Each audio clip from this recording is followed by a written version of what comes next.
الحمدللہ رب العالمین والصلاة والسلام علی سید الانبیاء والمرسلین اما بعد فاعوذ باللہ من الشیطان الرجیم بسم اللہ الرحمن الرحیم یا رب لک الحمد کما ینبغی لجلال وجہک وعظیم سلطانک رب اشرح لی صدری ویسر لی امری واحلل عقدۃ من لسانی یفقہوا قولی رب زدنی علما۔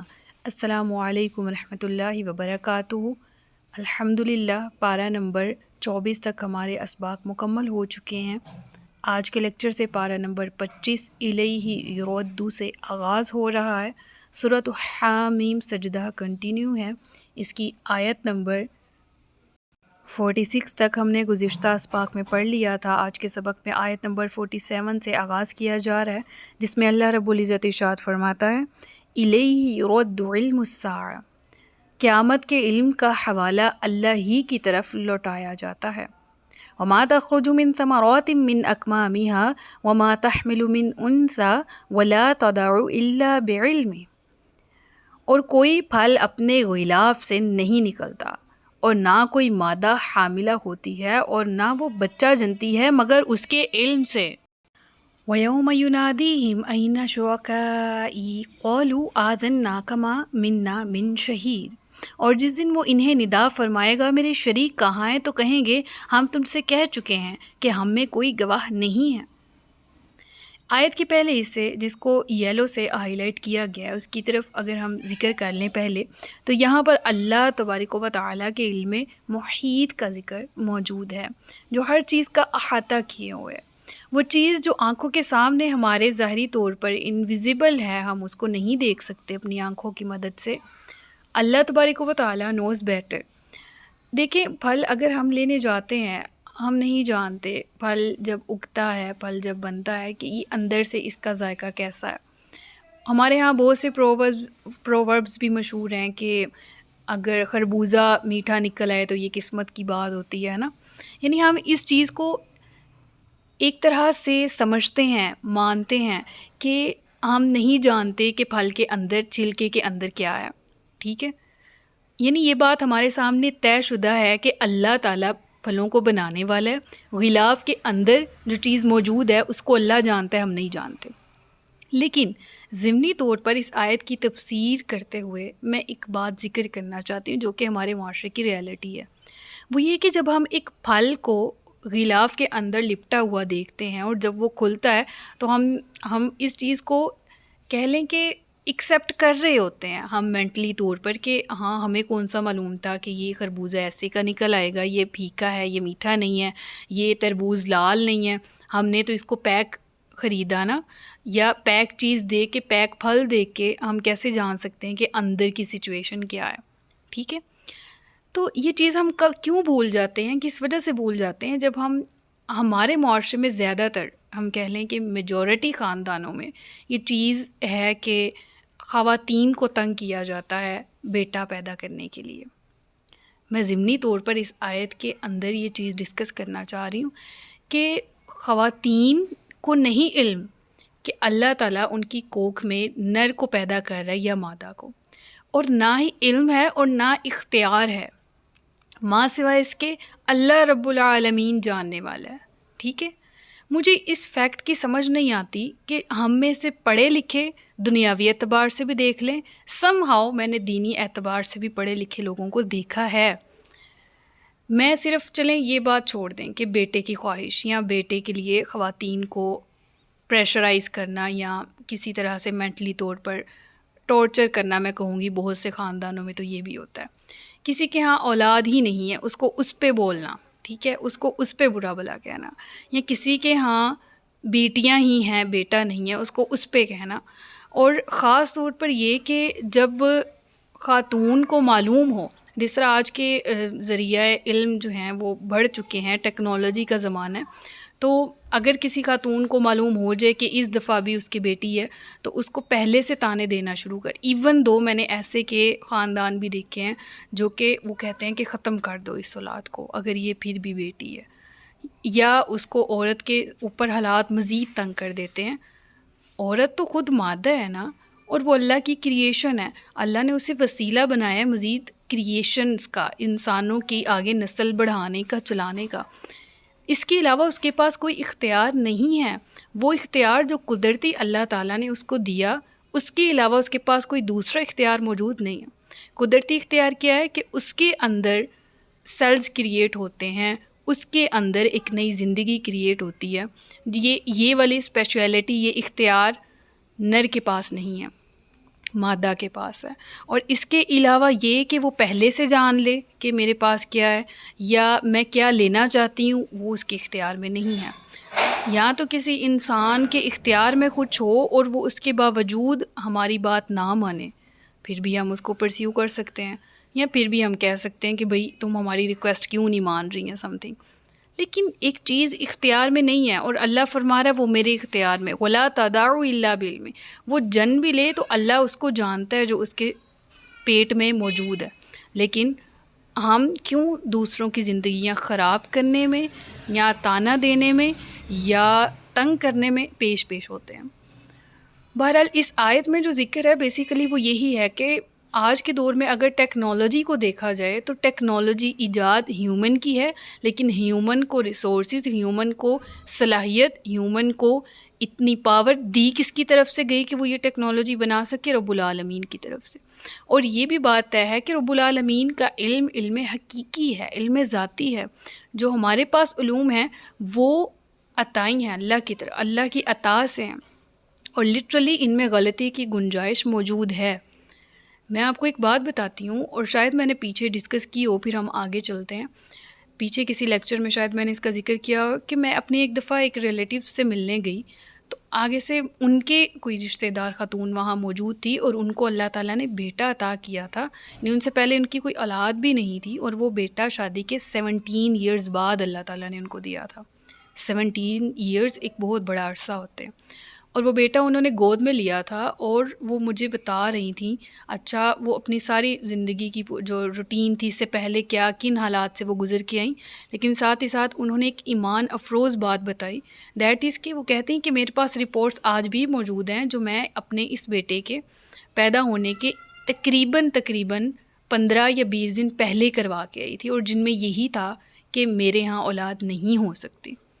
اور کہتی ہیں جب اللہ تعالیٰ نے میری کوکھ میں اس کو پیدا کیا تو جب میں نیکسٹ رپورٹ کروائیں تو ڈاکٹرز حیران تھے کہ آپ کی 15 to 20 ڈیز پہلے کی رپورٹس ابھی بھی یہ کہہ رہی ہیں کہ آپ نہیں پیدا کر سکتی آگے کسی جینڈر کو، لیکن 15 سے 20 دنوں کے بعد اللہ علی کل شیء قدیر نے یہ کیا۔ یہ اس کی حکمت ہے۔ یہاں انسان بھی بے بس ہے، یعنی ہم اپنی ٹیکنالوجی، ہم اپنی چیزوں کو استعمال تو کرتے ہیں لیکن غلطی کی گنجائش موجود ہے، کمی کی گنجائش موجود ہے، لیکن وہ اللہ کی ذات ہے جو کہ ویرانوں کو بہار میں بدل دینے پر، سوکھے پتوں کو ہرا کر دینے پر قادر ہے۔ تو اس نے ایسا کیا، اور وہ مجھے بتا رہی تھی، اور میرے دل میں اللہ اکبر کبیرہ یہ صدائیں میرے دل سے بلند ہو رہی تھیں کہ آج وہ بیٹا ان کے ہاتھ میں ہے، اور ان کی رپورٹس آج بھی کہہ رہی ہیں کہ وہ اولاد نہیں پیدا کر سکتی۔ تو یہ اللہ ہے۔ اللہ کہتا ہے مادہ اپنے پیٹ میں جو اٹھائے ہوئے ہے اور جو وہ جنم دے اللہ اسے جاننے والا ہے۔ سائنس آج بھی فیل ہے، ہاں یہ ذریعہ علم ضرور ہے۔ ہم یہ نہیں کہتے کہ اسلام کے مقابل کھڑی ہے اور ہمیں اس کو جھٹلانا ہی ہے، نہیں، یہ بھی ذریعہ علم ہے، اور اس پر بھی انسانوں کو قدرت اور دسترس دی گئی ہے، لیکن وہ علوم جو کہ ہمارے جو ہی 5 سینسز ہیں ان سے حاصل کیے گئے ہوں، وہ علوم جو ہماری عقل سے حاصل کیے گئے ہوں، ان میں بہرحال غلطی کی گنجائش موجود رہتی ہے۔ لیکن جو علوم وحی کے ذریعے ہم تک پہنچے وہ غلطی سے مبرہ ہیں، کیونکہ وہ خالق کی طرف سے بھیجے گئے ہیں۔ بہرحال آگے چلتے ہیں۔ اللہ فرماتا ہے قیامت کے دن جب انہیں ندا دی جائے گی میرے شریک کہاں ہیں، تو کہیں گے ہم تجھ سے کہہ چکے ہیں کہ ہم میں کوئی گواہ نہیں ہے، اور جن کو وہ پہلے پوچھتے تھے وہ ان سے غائب ہو گئے، اور وہ سمجھ گئے کہ ان کے لیے کہیں بھاگنے کی جگہ نہیں ہے۔ یعنی جب پوچھا جائے گا کہ من گھڑت خدا جن کو تم میرا شریک بنائے ہوئے تھے کہاں ہیں، تو تمام کے تمام مکر جائیں گے اور کہیں گے ہم نے تو پہلے ہی بتا دیا کہ ہم آج جو یہاں تیرے سامنے موجود ہیں ہم ان کی خدائی پر گواہی دینے کے لیے ہرگز تیار نہیں ہیں۔ یا اس آیت کے اس حصے کا مطلب یہ بھی بیان کیا جا سکتا ہے کہ آج یہاں وہ نظر نہیں آ رہے، ہم میں سے کوئی بھی ان کو آج یہاں نہیں دیکھ رہا، آج وہ ہم سے غائب ہو گئے، ٹھیک ہے۔ یعنی آج ہم انہیں نہیں دیکھ سکتے. اور وَظَنُّوا مَا لَهُم مِّن مَّحِيصٍ، اور ان کو اس چیز کا بھی ریئلائز ہو گیا کہ آج بھاگنے کے لیے کوئی دوسری جگہ نہیں ہے. لا يسأم الانسان من دعاء الخیر، بہت ہی زبردست آیت جو فیکٹ بیان کر رہی. وَإِن مَسَّهُ الشَّرُّ فَيَئُوسٌ قَنُوطٌ، آدمی بھلائی مانگنے سے نہیں اکتاتا، اور اگر اسے کوئی برائی پہنچے تو بہت نا امید، بڑا مایوس ہو جاتا ہے. ہاں یہ بھی فیکٹ ہے. ہم دعا کرتے ہیں اور بہت سے مقامات پر قرآن کریم میں بھی ذکر ہے، اور ہماری زندگیوں میں بھی یہ ہوتا ہے کہ سم ہاؤ نا امیدی کا شکار ہو جاتا ہے بندہ. ٹھیک ہے، یعنی دعا مانگنا ہی چھوڑ دیتا ہے. اور اس کے بارے میں ہم فمن ازلم کے سٹارٹ میں پڑھ کے آ چکے ہیں کہ وہاں اللہ ذکر فرماتا ہے کہ میری رحمت سے نا امید نہ ہو، میری رحمت سے مایوس نہ ہو. ٹھیک ہے، مایوسی سے منع کیا گیا. یہاں جو ذکر ہے وہ اس کنڈیشن کا ہے. دیکھیں اللہ فرماتا ہے لا یسأم الانسان، انسان کا ذکر کیا، مومن کا یا مسلمان کا اسپیشلی نہیں. آدمی بھلائی مانگنے سے نہیں اکتاتا، یعنی بھلائی تو مانگتا ہے ہر کوئی اپنے لیے اچھا ہر لحاظ سے کون نہیں چاہتے ہیں جی، ضرور چاہتے ہیں، ہم سب چاہتے ہیں. لیکن if the things are not going to happen in a certain way that you want, that we want، تو ہم کیا کرتے ہیں؟ سب سے پہلے مایوس ہو جاتے ہیں، سب سے پہلے ناشکرے ہو جاتے ہیں. اللہ فرماتے ہیں کہ اگر آپ مانگ رہے ہو لیکن آپ کے ساتھ کچھ ویسا ہو جاتا ہے جو کہ آپ کی خواہش نہیں ہوتی، کوئی آزمائش آ جاتی، کوئی مصیبت آ جاتی ہے، وَإِن مَسَّهُ الشَّرُّ فَيَئُوسٌ قَنُوطٌ، تم تو نا امید بھی ہو جاتے ہو اور تم نا شکر مایوس بھی ہو جاتے ہو. وَلَئِنْ أَذَقْنَاهُ رَحْمَةً مِنَّا مِن بَعْدِ ضَرَّاءَ مَسَّتْهُ لَيَقُولَنَّ هَٰذَا لِي. کرتے ہیں کہ نہیں کرتے؟ ایسے ہم کرتے ہیں. اور اگر ہم اسے اس تکلیف کے بعد جو اسے پہنچی تھی اپنی رحمت کا مزہ چکھائیں تو ضرور کہے گا یہ تو میرا حق ہے، اور میرے گمان میں قیامت قائم نہ ہوگی، اور اگر میں اپنے رب کی طرف لوٹایا بھی گیا تو ضرور میرے لیے اس کے پاس بھی بھلائی ہی ہے. تو ضرور ہم کافروں کو ان کے اعمال کی خبر دیں گے اور ضرور انہیں سخت عذاب چکھائیں گے. ٹھیک ہے، وَلَنُذِيقَنَّهُمْ، ہم سے مراد یہاں پر کفار کی طرف یہاں کیا گیا ذکر. اب دوبارہ دیکھ لیں، اب کہ جب مصیبت دور ہو گئی اور پھر دن بدل گئے. میں نے ابھی ریسنٹلی ایک پوسٹ پڑھی، میرے دل کو بہت قریب لگی کہ جب آپ ننگے پاؤں ہوں اور اللہ آپ کو جوتوں سے نواز دے تو اپنی چال نہ بدل لیں. اگر اسی کو دیکھیں نا یہاں پر تو سیدھی بات کہی جا رہی کہ اگر تکلیف جو پہنچی تھی اسے دور کر دیا جائے، اسے رفع کر دیا جائے اور پھر اپنی رحمت کا مزہ چکھائیں تو کہتا ہے میں تو اسی لائق تھا، یہ تو میرا حق تھا. یعنی ہم اپنی جو خوبیاں ہیں نا ان کے ساتھ ریلیٹ کرنا شروع کر دیتے ہیں، وہ خوبیاں جو کہ وہ بھی اللہ کی طرف سے عطا کی گئی ہوتی ہیں. ہم نے دیکھے کہ نہیں دیکھے ایسے لوگ، یا ہم بھی اس طرح کے لوگوں میں شمار ہوں جنہوں نے آل ٹو آل سارا کریڈٹ لینا ہوتا ہے. میں نے راتیں جاگ کے یہ کیا، میں نے دن رات ایک کر کے یہ کام کیا، آج یہ عمارت کھڑی ہے تو یہ میری انتھک محنت کی وجہ سے کھڑی ہے. اب میں اپنے بہن بھائیوں کو کیوں اس میں شراکت دار کنسیڈر کروں، یا کیوں اب سارے میرے مشکل حالات وہ تھے اور آج میرے حالات بدلے ہیں میری وجہ سے. نو ڈاؤٹ انسان کی محنت وَلَيْسَ لِلْإِنسَانِ إِلَّا مَا سَعَىٰ، لیکن اللہ کی رحمت شامل حال ہے. وہ ہے یبسط الرزق لمن یشاء ویقدر، اس نے تنگی میں بھی تمہیں ہی رکھا تھا، آج اچھے دن ہیں تو وہ بھی اسی کی وجہ سے ہیں. تو ہم یہ چیز بھول جاتے ہیں. یہاں الانسان کا ذکر کہا گیا خاص طور پر، اس میں کیٹیگری کوئی اسپیشلٹی نہیں ہے، میں آپ کافر منافق ہر قسم کے لوگوں کا ذکر کیا گیا کہ کرتے ایسے ہی ہیں کہ جب مشکل آ گئی تو مایوس ہو گئے، نا امید ہو گئے. جب مشکل چلی گئی تو پھر کہا کہ میرا تو حق ہی یہ تھا. یعنی اسے عجب کہا جاتا ہے، خود پسندی کے ہم معنی میں یہ لفظ استعمال ہوتا ہے کہ ساری اچھائیوں کو کریڈٹ خود کو دینا. اور پھر یہ کہ اور میرے گمان میں قیامت قائم نہ ہوگی، اور اگر میں اپنے رب کی طرف لوٹایا بھی گیا تو ضرور میرے لیے اس کے پاس بھی بھلائی ہے. یہ والی مس ایزمپشن بھی ہمارے پاس موجود ہے نا کہ امت محمدی ہے بخشے جائیں گے، صرف شفاعت ہونی ہے. بے شک اللہ کے نبی نے شفاعت کرنی، انکار کوئی نہیں، لیکن ہمارا ان میں شمار ہونا ہے. ہم امتی ہیں، ہم کیسے جہنم میں جل سکتے ہیں ہم تو.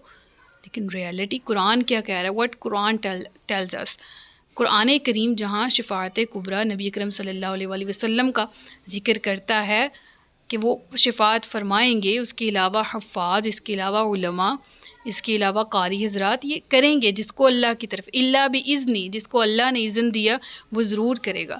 لیکن یہ بھی تو ریالٹی ہے نا کہ اپنے اعمال کا وبال چکھیں گے وہ حضرات، وہ لوگ جنہوں نے برے اعمال کیے، اور ایک معینہ مدت تک ان کو جہنم میں رکھا جائے گا۔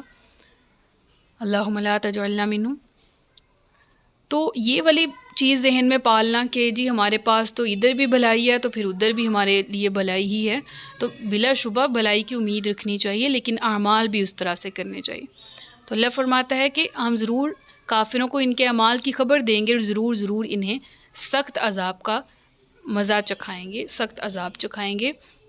تو اس چیز کو ازیوم کر لیں کہ خالصتاً مکی سورہ ہے تو کفار سے اولین خطاب ہے، لیکن میں بار بار کہوں گی کہ خود کو کہیں نہ کہیں کھڑا کر کے دیکھا کریں کہ جب خاص طور پر ذکر ہو اس طرح کے اعمال کا تو اپنے آپ کو ضرور کمپیئر کیا کریں، اور ایک پیج بنا لیں جس میں ایک طرف آپ اپنی خوبیاں لکھیں اور ایک طرف خامیاں لکھیں، ٹھیک ہے؟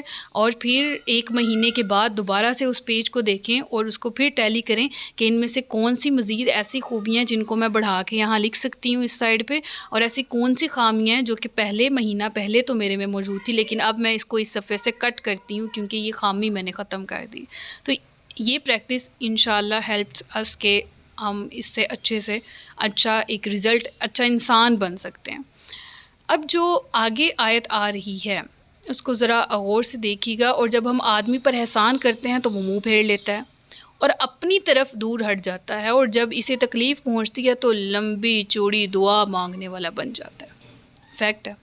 تم فرماؤ بھلا دیکھو کہ اگر یہ قرآن اللہ کے پاس سے ہو پھر تم اس کے منکر بنو، تو اس سے بڑھ کر گمراہ کون جو دور کی ضد اور مخالفت میں ہے۔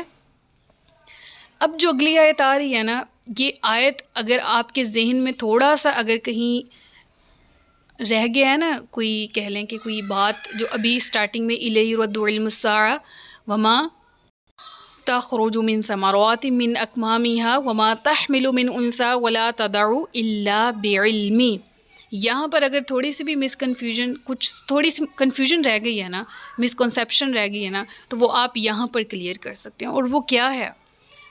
اللہ کیا فرما رہا ہے کہ ہر چیز میرے علم میں ہے، میں احاطہ کیا ہوں، اور ہم نے ذکر کر لیا کہ حقیقی علم اسی کے پاس ہے۔ سیکنڈ تھنگ کیا ہے ہمارے پاس؟ وہ یہ کہ آج سائنس اور ٹیکنالوجی نے ترقی کی، مادہ کے پیٹ میں جو ہے یا پھل کس طرح سے کریٹ کیا جا رہا ہے یا ہو رہا ہے، یہ تو جی اب سائنس کی مدد سے بھی ہم پتہ لگا سکتے ہیں۔ تو اس کا جواب اس آیت میں ہے، سنریہم، ان قریب ہم انہیں دکھائیں گے، آیاتنا، ہماری آیات، اپنی نشانیاں، فی الآفاقی، آسمان اور زمین کی وسعت میں، وفی انفسہم، اور ان کی اپنی ذاتوں میں بھی، سنریہم آیاتنا فی الآفاق وفی انفسہم حتی یتبین لہم انہ الحق۔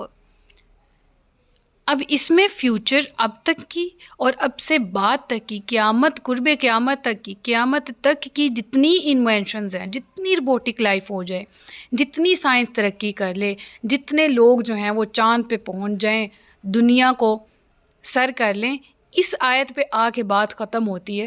اللہ فرماتے ہیں ہم دکھاتے رہیں گے۔ دیکھیں عنقریب، ٹھیک ہے، سنریہم، ہم انہیں دکھائیں گے، مضارع کا صیغہ، آیاتنا، اس کو حال میں بھی لے لیں تو بہتر ہے، یعنی آج کے دور میں بھی لے لیں تو ہم انہیں اپنی نشانیاں دکھاتے رہیں گے، زمین و آسمان کی وسعتوں میں، اور ان کی اپنی ذاتوں میں بھی نشانیاں موجود ہیں اپنے اندر۔ اور یہ میں اکثر اس آیت کی تلاوت کرتی ہوتی ہوں تفسیر بیان کرتے ہوئے، اور یہ سب کس لیے؟ حتی یتبین لہم انہ الحق، تاکہ ان کے لیے واضح ہو جائے کہ اللہ کی ذات ہی برحق ہے۔ یعنی یہ نشانیاں تمہارے سامنے دن بدن آتی جائیں گی، اگر تم کج روی کا شکار نہیں ہو، اگر تمہارے دل میں کوئی ٹیڑھا پن موجود نہیں ہے، اگر تمہارے سینے میں کوئی تنگی موجود نہیں ہے، تو یقیناً تم ان نشانیوں کو فائدے کے طور پر استعمال کرو گے اور ذات الہی کی معرفت حاصل کرو گے۔ اولم یکفی بربک انہ علی کل شیء شہید، ذکر ہوا کہ کیا تمہارے رب کا ہر چیز پر گواہ ہونا کافی نہیں؟ کیا رب کافی نہیں ہے؟ الیس اللہ بکاف عبدہ؟ اور پھر آخری آیت دیکھیے گا، الا انہم فی مریۃ من لقاء ربہم، یہ سب ان کے کرتوت، یہ حرکتیں اسی وجہ سے ہیں کہ یہ تو قیامت کے دن کو لے کر شک میں پڑے ہوئے ہیں، یہ اللہ کی ملاقات سے شک میں ہیں۔ الا انہ بکل شیء محیط، خبردار اللہ ہر چیز کو گھیرے ہوئے ہے۔ گھیرنے کے معنی میں بہت وسعت ہے، بہت زیادہ وسعت ہے، کہ ایک ذرہ بھی، اور ذرے کے اندر موجود جس کو ہم نے آج ایک ایٹم کا نام دے دیا ہے، جس کو ایک انسانی آنکھ نہیں دیکھ سکتی، انویزیبل اسمالسٹ پارٹیکل آن ارتھ موجود ہے، اللہ تو اس کا بھی جاننے والا ہے۔ اور کیا معلوم اس کے اندر جو ہم پروٹون، نیوٹرون، نیوکلس وغیرہ ان کا استعمال اب ہماری زبانوں پر عام ہے، ان کے اندر مزید اور کچھ کیا موجود ہے اللہ جاننے والا ہے۔ تو وہ محیط ہے، اس نے احاطہ کیا ہوا ہے، اس کی ذات، اس کی ذات کا جو اس کے پاس جو علم ہے وہ ذاتی ہے، اور وہ محیط علم ہے اور لامحدود ہے، بلا شبہ اس میں کوئی شک کی گنجائش نہیں۔ صدق اللہ العلی العظیم و صدق رسولہ النبی الکریم، سچ فرمایا اللہ نے جو عظمت والا ہے۔ اپنا بہت سا خیال رکھیے گا، مجھے دعاؤں میں یاد رکھیے گا۔ تاجدار ختم نبوت زندہ باد، پاکستان پائندہ باد۔ السلام علیکم ورحمۃ اللہ وبرکاتہ۔